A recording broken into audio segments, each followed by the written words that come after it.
Excuse the voice today, you guys. It's a little raspy. Got a little extra seasoning on it. Peace. Hello. Peace. Down, huh? Welcome to Yonichat. And today we have on a man. That's great. So we have on Brother Shophar here. He's from San Diego. And he's actually going to be at the retreat with me in LA in April. He's going to be support along with Dwayne Mooney. Listen to him for a minute. He's going to introduce himself and let you know a little bit about him and what he does. Peace, y'all. Peace, family. Well, as she said, I'm Shophar down in San Diego, California. You know what I'm saying? I'm in the tantric and what I actually like to call SEX, Central Emotional Exchange. I like to use that term. I'm the author of a book called Sacred Orgasmic Living, S.O.L. And very happy to be on the chat tonight with you, Courtney. So I appreciate you. Yeah, I appreciate you being here. Ashe. The reason why Brother Shophar is here is because he does practice Tantra. So it's the same thing that I do. I'm sure we have some differences, but it's the same thing. Sacred sexuality, working on harnessing your life force. And one of the big advantages that he has is that he can offer some real life experience and really answer questions about how it feels. Semen retention for me as a woman, it's really important for me, my partners, to practice. And that's being because I practice, right? I don't practice semen retention, but I practice my own sacred sexuality. So that's, you know, longer sessions of pleasure, deeper levels of connection and pleasure. And so it's something that needs compatibility. And that's part of my mission, you know, doing my work, working with men, is to make sure that us ladies, us spiritual women, especially working on our healing, have also men out there that are working on themselves also. And I've heard so many times, you know, like, you need to do your own work, you need to do your own work. So thank you, Shophar, for doing the work and also inspiring other men to do the work, because we need it. We all need it to work together, right? No question. I wanted to ask you about your teaching men semen retention practice. What are some of the things that have really stood out for you as far as how it affects them? Okay. Well, first off, I want to say this, because I always like to be transparent, and I don't say that I'm like a semen retention master. I'm still on my journey as well. I'll say since I was introduced to it probably over 10 years ago, probably somewhere between 2004 and 2006, I've been able to cut back my, what I like to call my EJ, my ejaculations. I've been able to cut it back. Yeah, my EJs, I've cut that back probably about 30 to 40%. So that means 60% of the time I have still, but you know, more often than not, I might still, but I have been able to cut it back. And there's definitely times when I don't do it at all for a long period of time. And so to answer your question though, some of the best practices or the things that I've seen, we can go there. You asked me about as far as like how it feels for men, or is that what was the question? Yeah, okay. This specifically, because I get asked this all the time. Right. The ejaculatory orgasm, the regular one that men are used to having, that one versus a non-ejaculatory orgasm where you don't have anything come out. What is the difference in the way it feels? Oh, okay. So the way I will say, for me, the way I experience is that there's a difference in the energy level afterwards. Like when I have an ejaculatory orgasm, I find that I feel a little drained afterwards, sometimes a little depressed, you know, not all the time, but most of the time. And once I started having, you know, prostate orgasms or full body orgasms in lieu of, or still contraction of my lingam, but without the ejaculation, I felt that I feel more, you know, robust, ready to go do some shit. Yeah, you know, charged up. More creative, more charged up, you know. So that's been the difference for me thus far. That's what I tell people. So I'm glad that you reiterate that for me, because I've seen it, I lived it. So for me, what I noticed too is, right, more energy. So instead of being tired and feeling drained after orgasm, you feel ready to do something else or do more, right? And that's really a big difference, because one of the main reasons that I started teaching a lot of semen retention is because there's a lot of porn addiction out there. And porn addiction usually comes with a lot of ejaculating, right? So you are spilling your semen multiple times a day. Even if you're a young guy, you can only do so much. So if you're just wasting it away all day, your body's making more, you get tired. And even in the recent conversations I've had of, you know, guys that are still dealing with it, they get tired, they get dull-minded. So you're not at work, you're not on your shit, you're not feeling limitless.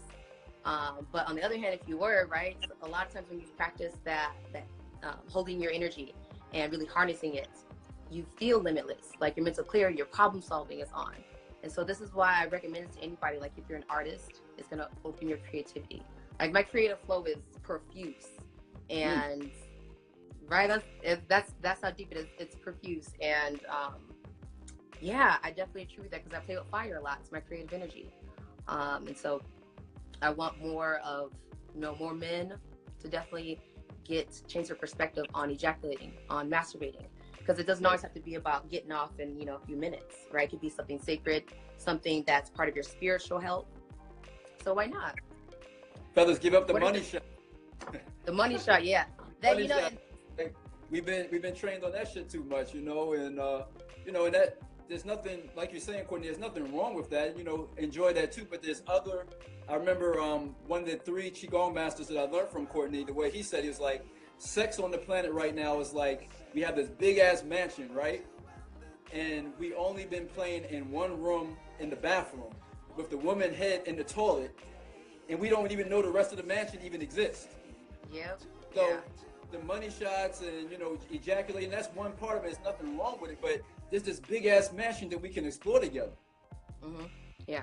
And that's one of the things that affects our perspective of sex is porn, right? Like it's our whatever kind of learning material we have out there. That's the biggest teacher because it has the biggest library, and it's free, right? So we have this accessibility to all these really bad examples of sex that's not realistic. It's entertainment sex. That's a different thing. So if we can really wrap our minds around this entertainment sex is not real, and really connect with each other as people, then all that kind of hard stuff, that like humiliation, that stuff that we do, just kind of for a thrill, it becomes less of your taste. I think your tastes change, and that's not just me. I think has your taste changed as far as things that turn you on? Has that expanded? Has it changed? Oh yeah, so it's expanded in a couple of ways. Like I found myself every now and then, if I don't catch myself, if I'm not mindful, then I'll slip back into sexual frustration sometime, or if I allow my emotions, and we can talk more about that, and how that affects ejaculation here in a minute. But I find myself slip back into what I call the porn mind, and that's when I'm looking at women in a very limited way, and then, or looking at sex in general, or even myself in a limited way. And then when I catch it and expand on it, it does change your taste. It's like, I kind of see sex as way more magical now. It's like when we start getting into, you know, when we can talk about touchless orgasm and the magic of being able to do things and like that, it's like, why would I want to go back to this smaller way of thinking anymore? You know, again, not passing judgment on it, but it's just different. That word, I love the word different, but it's not better, it's not worse, it's just different.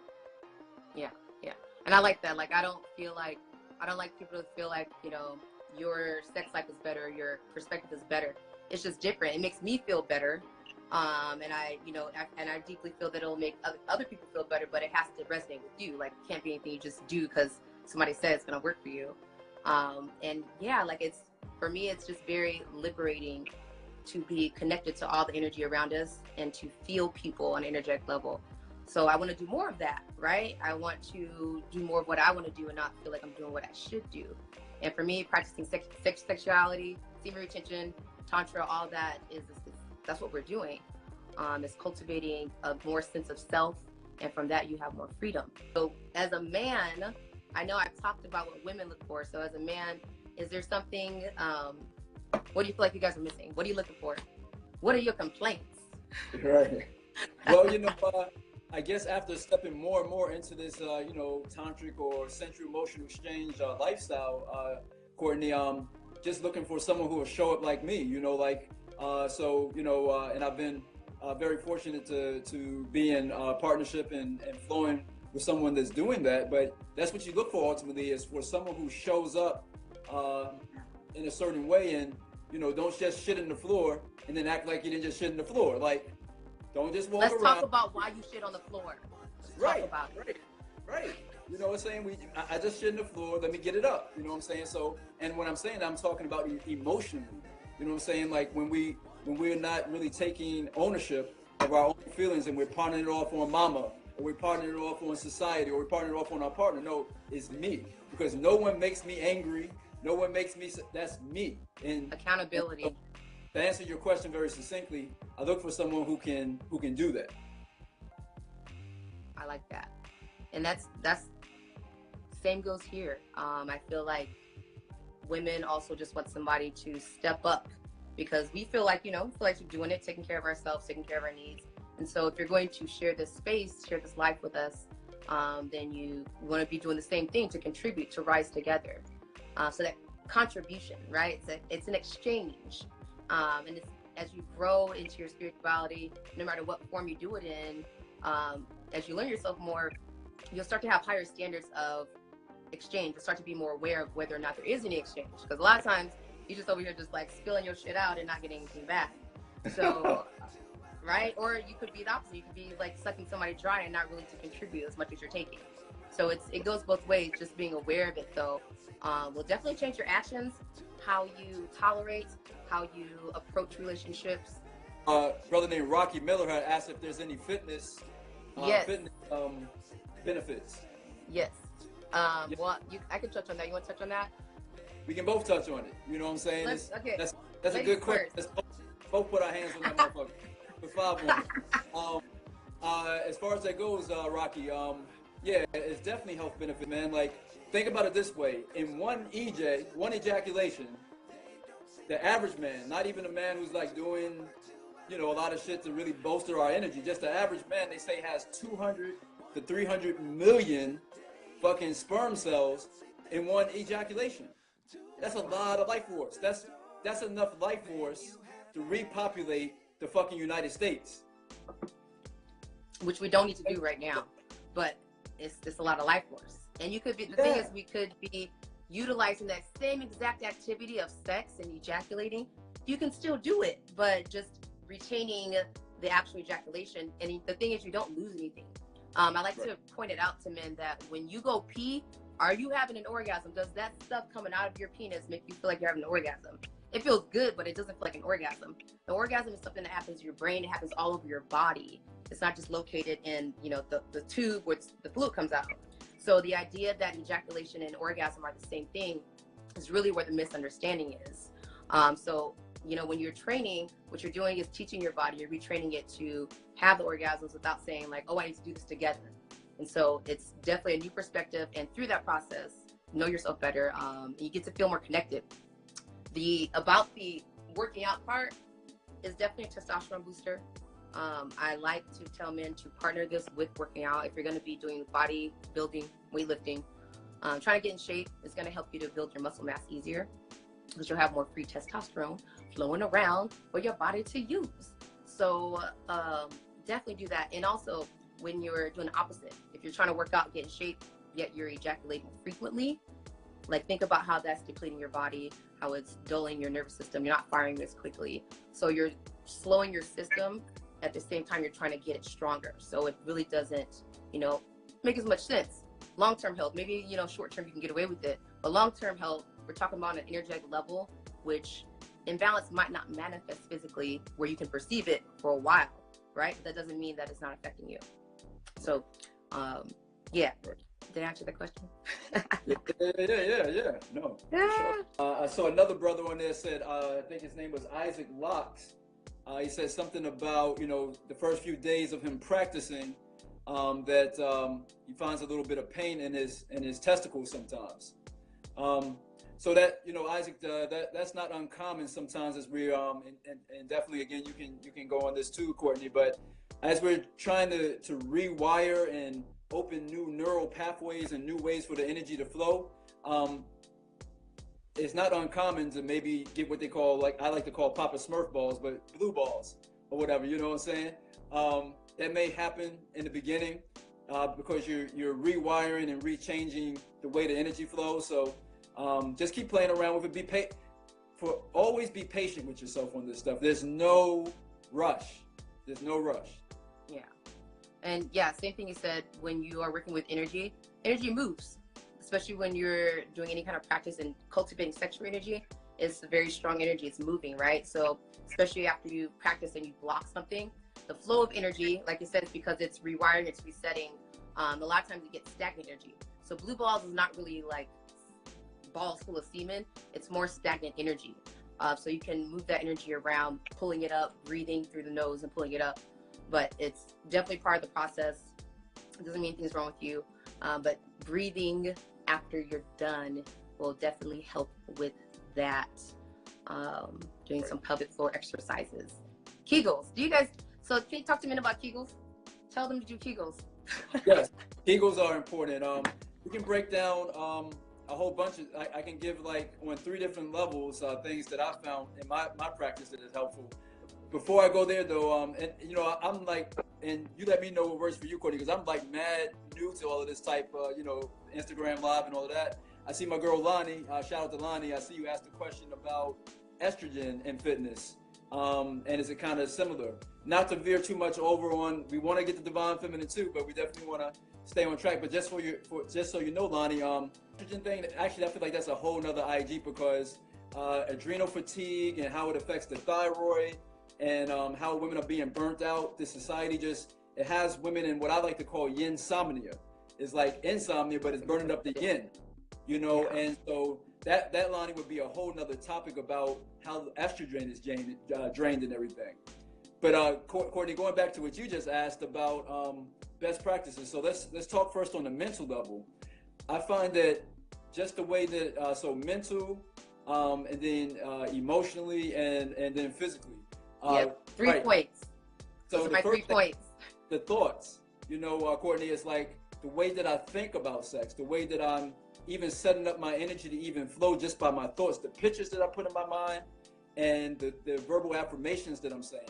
That right there is going to start making the energy move in a certain way, which usually would be just genitals. So just changing our thinking about ourselves and about the woman. So in other words, getting rid of that porn mind and trying to see her in a more expansive way, and that she's not just this blow-up doll that we're going to ejaculate with her body. You know? Yes, yeah, no masturbating into people. That's rude. I always, you know what? It's also a two-way street, right? So on the same side of men needing to really see women holy and treat them as a goddess, entering the temple as a goddess, it's also women needing to advocate for themselves to not tolerate anything less than that if that's what they really want. But I mean, if you want to be treated a certain way, if you want a certain relationship, then you form it that way. You don't allow somebody to treat you any less. That's pretty much what it comes. You have to advocate for what you want. That's saying no when you don't want to have sex. It's saying no when you don't feel completely like doing it. When it's like a half-ass, then you say no. And I feel like that's also part of our growth together as men and women is, yes, we need you guys to respect us and hold that space and actually have that protective energy that, you know, men are meant to do. And for women, we also need to advocate for ourselves and really stand in our queendom, stand in our greatness, right? And express what we want, and be confident in it, and be understanding that we deserve exactly what we're asking for. And I think that takes a lot of, right? It takes a lot. And that's one of the biggest growth things that I've gone through over the last couple of years. And it feels so good as you continue to, little by little, be more you, advocate more for yourself, say what you want to say, and doing it in a compassionate way. Like, it doesn't have to be harsh, right? Right. Part of our, like, a balancing our energy within us, masculine and feminine energy. We're going to talk about that, and then we'll answer this question. But balancing masculine and feminine energy in us, we are all vessels of both energies. That duality is in all of us. And right. For us to be healthy, to be whole humans, we need to have that balance. It's not being like super masculine. Like, what the hell does that mean? It's not being super feminine. It's having that balance of being receptive, being open, compassionate, being loving, but also being able to be practical, right? Okay. The breath and retention. Breath and retention, yeah. Any particular breath practices, patterns assist? Football is freedom. So one of the things that I see with that, like one of the most powerful ones in my journey that I still do today, I've expanded past this one, but I always still incorporate this one because it's so powerful. And this is one that I learned back in 2002. is called the microcosmic orbit. And it's basically breathing and bringing our awareness, bringing our attention to the base of our spine, our coccyx, our tailbone, and going up our back, top of our head, then all the way around, down to your dick or your vagina, and down maybe to the bottom of your feet if you want, and then doing that again, back around. So you're breathing in and out, and you're bringing your attention to different points along the spine, basically all around your body in a circle, kind of in a loop. And in doing that, what you do is you help distribute the energy so that when you're making love, the energy will naturally go throughout the rest of your body, expand, so it won't just be genital focus. So that's one easy way that breathing, and what we do maybe, Courtney, is maybe follow up and put the microcosmic orbit on something where they can check it out or whatever. Maybe I'll put it on my page. I have it on somewhere, but the microcosmic orbit, look that up on YouTube, is a very powerful art. And what else would you add to it? Yeah, I would say, like, I teach that during my classes, especially like the beginners classes, because anybody can do it. And it helps to get you aware of the energy that's moving. So you use your breath to follow the energy and also to direct it. And so as you inhale, you're inhaling through your nose and you're following that breath as it goes down the front channel of your body. You were talking about energy channels, right? So going down your front channel, it's gonna go, can't see it, but it's gonna go all the way down to your root, right? At your base, and then you're gonna also track that light, that energy, as you exhale up your back. And if you guys notice, the front is shorter than the back loop. Look at meditation and you practice it, you'll know that your exhale should be slower than your inhale, right? So the microcosmic orbit is an easy way to do a breath meditation and expand the energy in your body. So when we breathe and we're putting that awareness from our minds onto that energy as it flows through our whole torso, it allows us to have more awareness in our body. So now it's just not breathing, you know, I just feel my penis, I feel everything rising. It's a volcano that I don't have any control over. We can start to gain control by focusing the breath all over the body. So great advice so far. Thank you. I just enjoy visually teaching, so that's why I did that. Hey, we enjoy you visually doing it. You keep doing that. So posture and grounding can also help get the best of your body. Yes, well, yeah, posture and grounding. And you know, it depends on if you're doing your pleasure or if you're doing your meditation. Whatever your activity you're doing has different postures, right? Different ways to ground. So like when you're doing your self-care, your self-practice, for me, grounding is, you know, laying back, making sure I have a lot of pillows. Like, this is exactly how I masturbate, you guys. Pillows everywhere, like fluffy things everywhere. It's very comfortable. So allowing yourself that space to relax. And then when you're meditating, making sure that your spine is straight. Men in particular, can you attest to this? They're adductors. These muscles, they're tight, right? And so a lot of times I have men sitting in lotus and their legs are like all the way up here. And I'm like, are you okay? And I want them, you know, you want to see that they're relaxed. So I usually suggest a chair if your muscles are tight, and start to stretch them out. Do some butterfly stretches, other kind of yoga stretches, and stretch out your inner thighs. Because if you guys think about it, those muscles lead up into your pelvis, and then your PC muscles, the base, your pelvic floor muscles, everything is linked together. So we don't want that tightness in the center of our body. And I know we've been talking a lot about trauma this week. A lot of it has to do with the news and current events and R. Kelly. But on that note, trauma in the body, specifically in men, we gotta notice, but also women. When we have a no in our body, and it could be homophobia, it could be a mental no, right? It's conditioning. The Tantra Revolution wave is hitting Los Angeles April 26th through the 29th. Join me and my sister Riziki Zafir from ATL for a weekend of learning, empowerment, healing, and community. Also joining us will be Shophar Graves of Faux Show Energy Work and Dwayne Mooney, author of Sacred Man. This is an all-inclusive weekend for only $500. That includes room, board, food, fun, classes, all of that. Spaces are filling up, so reserve your spot now for only $200. It's 2019, you guys, the year of intention. # get out the house. I can't wait to meet you in person. Until then, lead with love.